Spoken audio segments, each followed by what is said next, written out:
Alors bonjour à toutes et à tous, soyez les bienvenus dans cette nouvelle vidéo questions-réponses. Je vais essayer d'apporter des éclaircissements à une question qui revient très souvent et qui pour le coup serait intéressante d'être étudiée pour vous permettre d'y voir plus clair. Et cette question, je m'en réfère au mail d'Audrey qui m'a contacté récemment et qui me dit vouloir se lancer dans l'e-commerce avec un budget de 3 000 euros pour espérer faire en année 1 50 000 euros.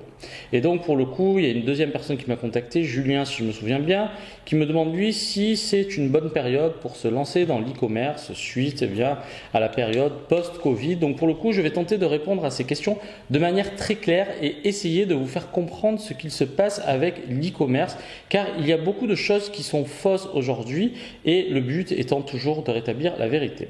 Donc concernant les 3 000 euros investis pour faire 50 000 euros de chiffre d'affaires, en année 1, pour le coup, je vais répondre tout de suite, ça va être compliqué.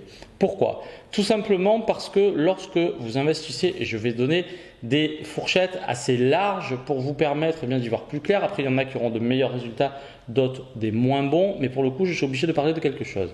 Et donc, qu'est-ce qu'il se passe? Supposons que vous investissiez 3 000 euros pour lancer votre activité e-commerce sur Amazon et que, globalement, il vous reste, toute charge déduite, 30% sur ce que vous avez réussi à vendre, ce qui est très bien, sachez-le. Il n'y a pas tout le monde qui arrive à ce résultat-là. Donc, si vous choisissez le statut d'auto-entrepreneur avec l'e-commerce, vous allez être imposé très faiblement les premières années. Donc, pour le coup, ça peut être très intéressant. J'ai plus les chiffres en tête, mais je ne sais plus si c'est, je crois que c'est autour des 3% sur le chiffre d'affaires. Donc, pour le coup, après les gens qui veulent faire du offshore, là aussi, dans un premier temps, commencez comme ça et vous verrez par la suite. D'autant que le seuil a été doublé et que vous pouvez aller jusqu'à 170 000 euros de chiffre d'affaires. Donc, il y a matière à faire des choses. Et donc, pour le coup, en supposant qu'il vous reste 30% et que vous investissiez 3 000 euros, on va dire que vous allez récupérer votre mise de départ plus 900 euros. Et donc, pour le coup, ce qu'il faut savoir déjà, et c'est pour ça que je vous mets un stop, je suis désolé, mais ce que vous n'avez pas compris, c'est que c'est une vraie activité. Et c'est là où, franchement, parfois, c'était bon d'avoir le professeur commerce parce qu'il était un peu brut de décoffrage, mais en fait, ça vous permettait d'y voir assez clair et de rétablir des vérités, chose que je fais aujourd'hui de manière un peu plus simple. Je n'ai pas dit que j'avais abandonné totalement mon cher professeur commerce, parce que quelquefois, ça me manque un petit peu. Mais pour le coup, en supposant que vous ayez investi 3 000 euros et que ces 3 000 euros vous ont permis de dégager 900 euros supplémentaires, au mois, je dis toujours qu'il faut compter entre 3 et 6 mois pour y voir plus clair avec ce type d'activité. Donc, il y a des gens qui vont dire qu'ils vont aller beaucoup plus vite. Il y a toujours des cas exceptionnels, mais globalement, si vous créez votre private label, votre marque privée avec vos produits, vous allez vous trouver autour de ça. Et donc, pour le coup, qu'est-ce qui va se passer? On va arrondir, vous allez faire 4 000 euros, donc vous allez gagner 1 000 euros au mois, au mois 5.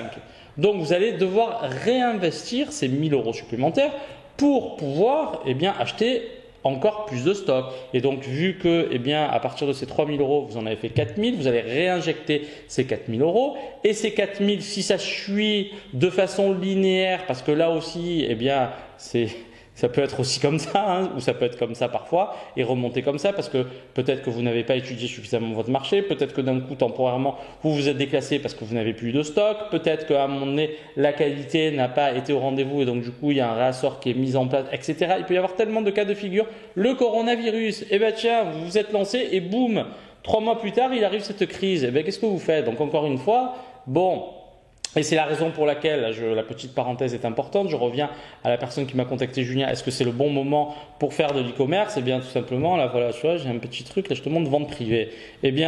Est-ce que les gens consomment toujours? Oui, forcément. Est-ce que les gens vont s'arrêter de consommer? Non. Est-ce que les activités e-commerce vont s'arrêter? Bien au contraire. On a bien vu que le grand gagnant de cette crise, c'était l'activité sur Internet. Donc encore une fois, ça ne va pas s'arrêter. Maintenant, je n'ai pas la boule de cristal et si ça se trouve, dans 3 mois ou dans 6 mois, il y a encore un confinement. Et là, on ne peut rien y faire et pour le coup, l'activité peut être encore bloquée. Je n'ai pas la main sur tout, mais de manière générale, tu prends ta voiture, tu pars en vacances, tu fais un accident. Et pour le coup, il y a tout qui s'arrête aussi. Donc, rien n'est acquis. Voilà, sachez-le, rien n'est acquis. Vous avez envie de faire, vous le faites. Je n'ai pas dit de faire n'importe quoi. Vous prenez toutes les précautions nécessaires. Ça fonctionne. tant mieux. Il y a eu un événement imprévisible qui a fait que, eh ben ça, vous pouvez rien y faire. Au même titre que demain, il y a une loi qui tombe sur je ne sais pas quel truc, et ben là aussi, vous ne pourrez rien y faire, etc., etc. Donc, revenons à nos moutons. Les 3000 font 4000, les 4000 le mois suivant font 5000, les 5000 vont faire 6002, etc. Donc, oui, en fin d'année 1, on va supposer que vous êtes sur une moyenne de 5000 euros, vous pourrez espérer faire vos 30 000 euros. C'est possible. Franchement, oui, c'est possible. Après, de là à vous dire que vous allez vous explosez avec 3000 euros, c'est là où vous n'avez pas compris et c'est l'objet de ma vidéo. Ces 3000 euros investis vont servir à quoi? Vont servir à valider la preuve de concept parce qu'il y a des gens qui, et beaucoup, ont besoin d'être sûrs que ça fonctionne pour se lancer. Ça veut dire quoi? Ça veut dire que concrètement, vous avez besoin de voir les premières ventes arriver pour en déduire que finalement ça fonctionne.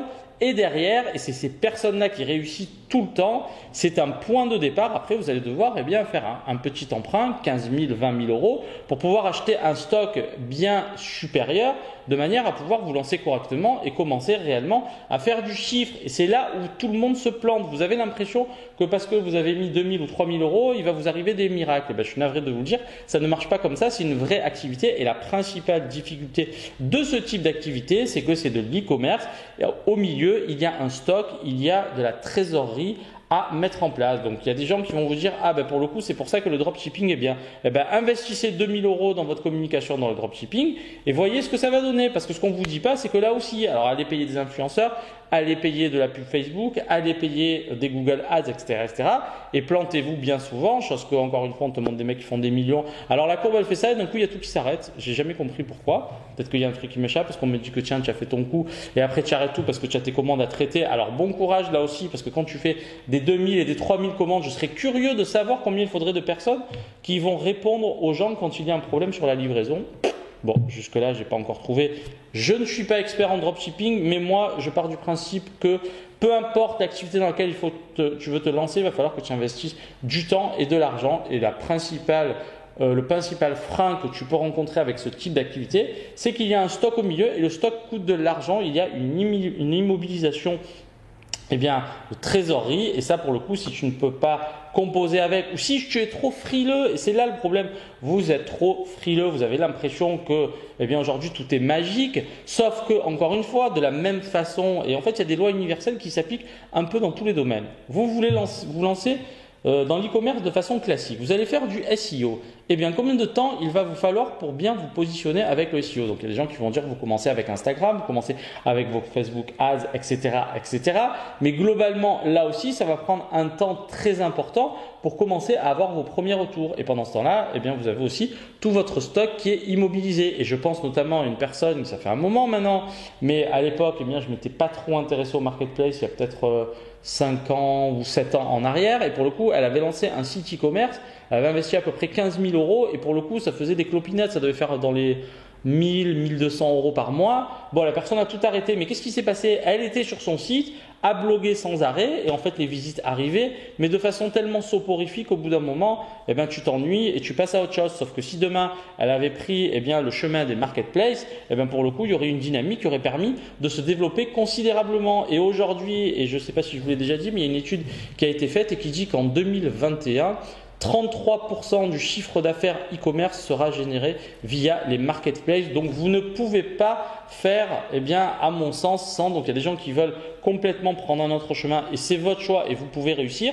Mais quelque part, vous vous enlevez un potentiel à prendre en compte ou pas et c'est la raison peut-être pour laquelle je vais essayer d'étendre un petit peu le sujet parce que c'est vrai que je vous parle essentiellement d'Amazon mais l'e-commerce est très dense et aujourd'hui notamment Facebook est en train de mettre les moyens aussi dans le social commerce pour le coup il va proposer de vendre ses produits via le réseau social, je crois même sur Instagram. Donc en fait tout est en train de se développer, il y a un écosystème qui est gigantesque avec tout ça mais à un moment donné il y a une chose qui est essentielle, c'est que si vous avez envie de vous lancer, il va falloir mettre de l'argent. Et si vous avez des résultats et vous voulez vous développer, pourquoi vous n'allez pas voir un banquier, vous dites tiens, regardez mes chiffres, j'ai besoin d'un financement parce que maintenant je veux développer. Je n'ai pas dit que vous allez demander 200 000 euros, mais vous pouvez très bien emprunter 10 ou 15 000 euros plutôt que de vous acheter une voiture. Bon, ben, qui va le faire? Vous avez votre petit confort et vous ne voulez pas réellement bouger. Donc voilà, c'était le message que je voulais vous dire dans cette vidéo. Et pour la terminer, eh bien, je vous propose une citation, une très belle citation de Darwin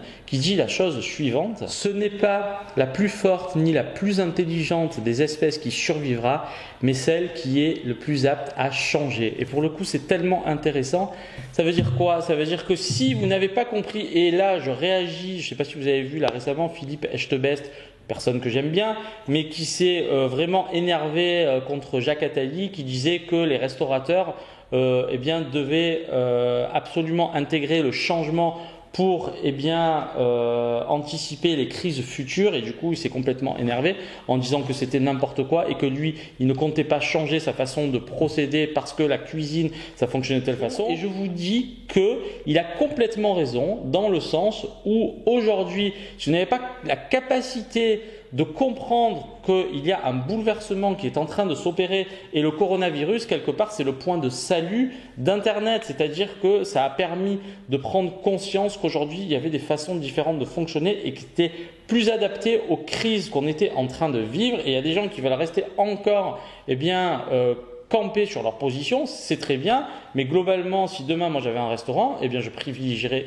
vraiment un nouveau concept, surtout la vente à emporter, parce qu'aujourd'hui, vous le voyez, ça va être très compliqué et pendant un bon moment. Donc si vous voulez rester campé sur les positions, restez, mais à un moment donné, ça risque d'être compliqué pour vous. Parfois, c'est bien de vouloir faire de la résistance, mais il faut savoir aussi, savoir se remettre en question et penser de façon différente. Au même titre que demain, on voit tout ce qu'ont subi les commerces physiques, mais c'est dramatique entre les gilets jaunes, entre la crise des retraites, entre le coronavirus, entre les manifestations. Mais franchement, vous faites comment pour gagner votre vie à un moment donné? C'est hyper compliqué. Celui qui était sur Internet pendant ce temps-là, via la vente à distance, c'était bien plus simple. Donc encore une fois, je ne prêche pas pour ma paroisse, je dis simplement qu'aujourd'hui, on ne peut plus nier qu'énormément de choses se passent sur Internet, notamment même l'explosion du télétravail. On se rend compte que c'est possible, il y a des gens qui aiment, il y a des gens qui n'aiment pas. Les relations humaines sont parfois compliquées avec le télétravail parce que vous êtes isolé, l'être humain est un être social, certes, mais globalement, ce que j'ai envie de vous dire aujourd'hui, c'est que vous devez absolument comprendre que on est dans une nouvelle mouvance, donc soit vous l'anticipez et vous composez avec, soit vous restez campé sur vos positions, et pour le coup je ne sais pas ce qui va se passer pour vous. Et moi de la même manière, peu importe le domaine, aujourd'hui ça fonctionne de cette façon-là, peut-être que demain ce sera différent, il faudra se réadapter. C'est le message que je voulais vous faire passer dans cette vidéo. Donc pour le coup, pas d'inquiétude, l'activité comme on le voit fonctionne encore et d'autant plus sur Internet. Et pour le coup, pour les 3 000 euros qui vont faire un 50 000 euros, si vous voyez que ça fonctionne, empruntez un peu d'argent, faites-vous prêter de l'argent, vendez un petit truc qui vous sert à rien, etc., etc. Il y a des solutions, mais qui est prêt à faire des sacrifices? Peu de gens. Vous êtes trop peureux dans votre approche et c'est la raison pour laquelle il y en a pas mal qui échouent et qui pourraient excellemment bien réussir. Merci pour votre attention et à très bientôt pour une nouvelle vidéo. Tchuss!